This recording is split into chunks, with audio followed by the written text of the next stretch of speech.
Okay, we're recording now, Fran. Excellent. Hi, Andy. How you doing, mate? You well? Fran, I'm really well, thank you. Great to hear from you. Very good, man. I was just saying off camera, everybody, I've known Andy for about, 15 years. Oh, me easily, yeah.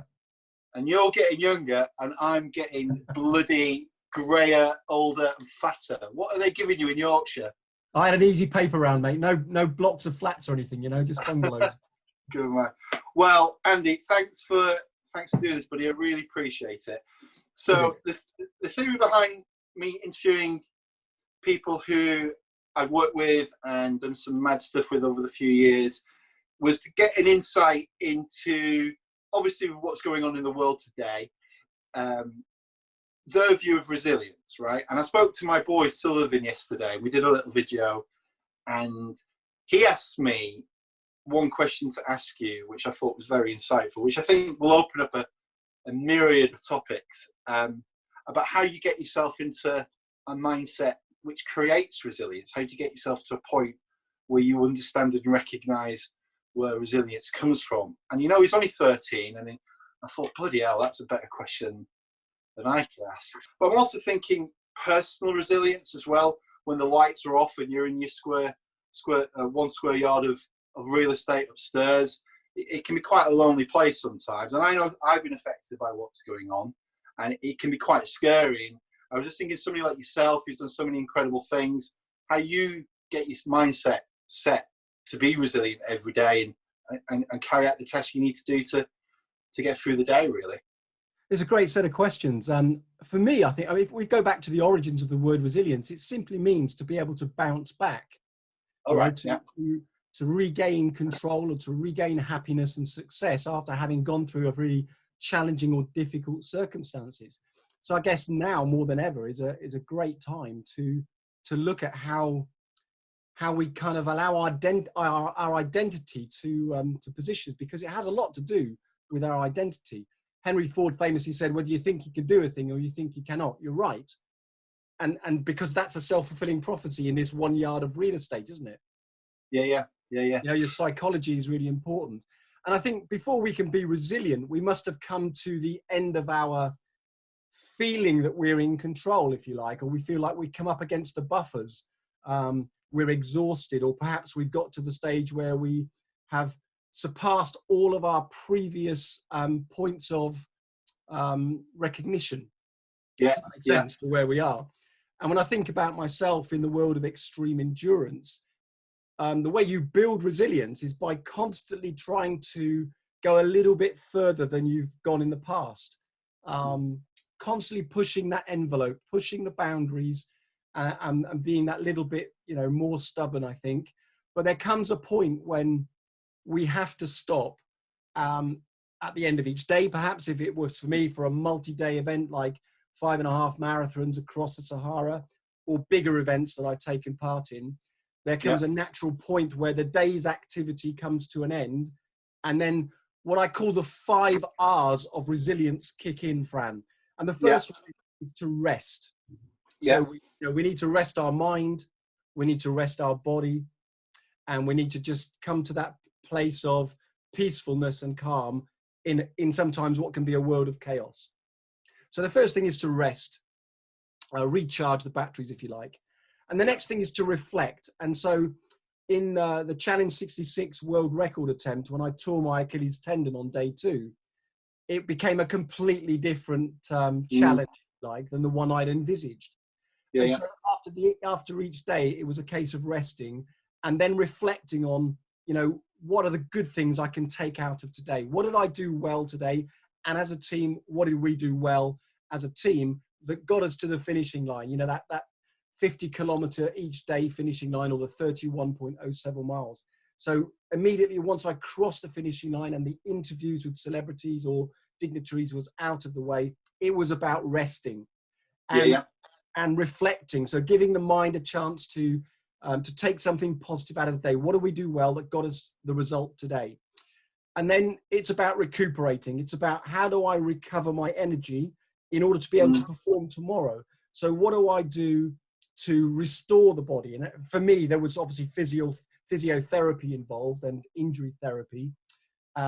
And then for me, it was the ice bath at the end of each day, which allowed the body to kind of detoxify, if you like, to get rid of all of the lactic acid and to purge itself. That ice bath for me was a mental process of closing off the day. Yeah. And then when I got on the therapy bed for the physiotherapy, that was me preparing for the next day. So I had a mental shift of everything after the point of rest and reflection and recuperation was about preparing for what I'm going to do next when I cross the start line tomorrow. And I guess in our current reality, when we cross the start line back into our lives in whatever the new normal is, what am I going to do differently? You know, so that's rest, reflect, recuperate, and then reset your mind, reset for the next piece of activity.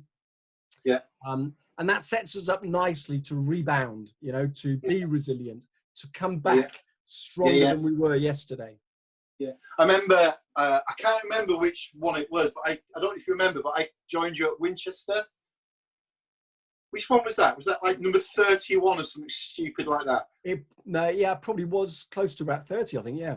Was it? And I remember looking at you going, I didn't know you'd done your tendon, and I didn't know you'd done your ankle in. And you looked, you came out your motorhome, gave me a big hug, thanked me for being there, and you smashed me on that run. Yeah, but Fran, let's be honest, I was 30 days in, I had a lot of stamina, a lot of endurance, and you know, you've got to take some credit for stepping into an arena like that and going the full distance on that day. You know, having done nowhere near the amount of training that I did. I know, but you know, I did a bit and what have you. We'd been up a few mountains together, and I just remember looking at you, and you were banging it out. And I'm thinking, he's going to break in a minute, and I'm going to have to give him a Fran hug and pick him up. And it was the other way, right? You were going around going, "Come on, Fran, when you got to the 20k, you fat Northern git, let's get going." And it was mental. Honestly, I was so impressed. It was an incredible achievement how you did that, Andy. Yeah, but a lot of that you know, that power, a lot of that resilience came from having a really strong purpose. 100%. And I think, you know, if we are aligned with our purpose and we keep it fully locked into our mind as, you know, our finishing line is to achieve this purpose, it gives you an awful lot of energy and an awful lot of ability to bounce back from the hard knocks that we get. Sullivan yesterday, and he asked me where I get my resilience from, and you know, as I was saying, I was trying to explain to him that how I used to take myself very seriously, and I try not to take myself as serious anymore. And but it's where I failed, and it's where I've learned in age to forgive myself when I fail and give myself room. Whereas a young man, I used to really carry that failure with me and be really harsh on myself, and that used to reflect my relationships with others. And the more I forgive myself and go, tomorrow's another day, and you learn from that failure, the more resilient I seem to become. And it's a good lesson, I think, for young people to say it's all right to fail, and specifically in these scary times where people are talking about very scary things like, you know, depression and bankruptcy and people being furloughed. It's easy to get scared in today's world, and fear and failure are very, very close partners, aren't they? And it's all right to be scared, and it's all right to fail, but the resilience will come from learning from it and bouncing back. And I think, you know, doing multi-day events like you've done and I've done in the past, you sort of got to work that sort of stuff out yourself, and it'll be all right. Tomorrow will be another day and you'll be okay. And it's really interesting about those 3 hours that you said. You know, you'd have learned a lot of things in those days where you thought you were doing a bit shit, and a lot of days where you thought you were flying. But, you know, it's a really interesting mindset to be able to get onto it straight away. But it is about compartmentalizing it, Fran. You're absolutely right. It's about taking it one day at a time. People said to me, how did you run 66 ultra marathons and set a new world record? And I said, one day at a time. You know, and I just set out on each day, I set out to be the best version of me that I could be, in line with my purpose of getting to the finishing line, and to try to do that in as positive a way as possible. You know, don't forget, on day 7, I stood next to a double amputee who was an ambassador for the charity starting the race that day. And I gave up the right to complain about a sore ankle. I'm standing next to someone who has had life-changing injuries. And I'll never forget Nathan said to me, Andy, you know, life is about what you can do, not about what you can't do. And in this current in reality, there are lots of things we cannot control. There are too many variables, but we can control our attitude. We can control our positive outlook, and we can control what's exactly in front of us in the remainder of our day. And when we get to our 5 o'clock finishing line, you know, we can go into those 5 hours. We can rest, we can reflect, recuperate, reset our goals for tomorrow, and then we can rebound across that start line tomorrow with the intention of being the best version of us that we can be again. And that's all we can do, Fran. Brilliant. So if you were to sort of leave everybody with one final thought, the 5 hours are fantastic, and if you were to, you know, review the mad 4 weeks that we've had, and another mad 4 weeks that we're going to go through, and trying to bring it into the business world, but not necessarily the world of business leaders, right? I mean, I'm getting offered coaching left, right, and centre, and everybody's online, and everybody's trying to support each other. The leadership will get through. I'm thinking more the people who might not necessarily have that network, or, you know, I can call you, right? I can go, Andy, I'm feeling a bit shit, and you'll give me a, you know, arm around my shoulder, and, you know, remind me of certain things I've been through. It's great. But people may not have that resource, and people who might not know how to reach out and reset. If it's a final thought you could plop into somebody's head who's watching this and go, I'm going to use that tomorrow, what would that be?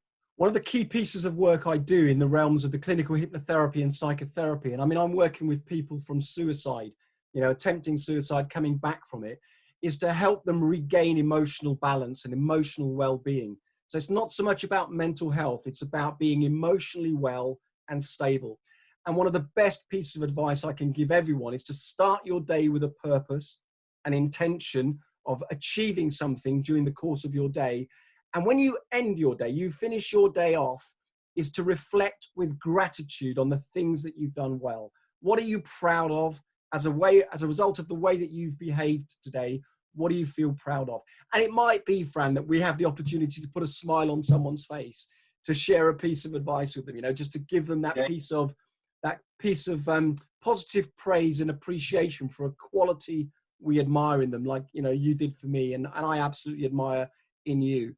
And that's maybe all it takes, is just to reflect on the fact that, yes, I gave somebody a verbal hug or a verbal cuddle from a distance, and I told them I appreciate them, you know, because I think gratitude is the thing that will move us into a different emotional state, and it gives us that feeling of positivity and some pride, something to hold on to. So finish your day with gratitude. And on that note, I am pleased, Obi-Wan, that you're on my side. Andy, mate, it's a pleasure, mate. For doing this. Digital high five. Take care, buddy. Cheers, buddy. Lots of love. Speak to you later. Look forward to it. Bye-bye.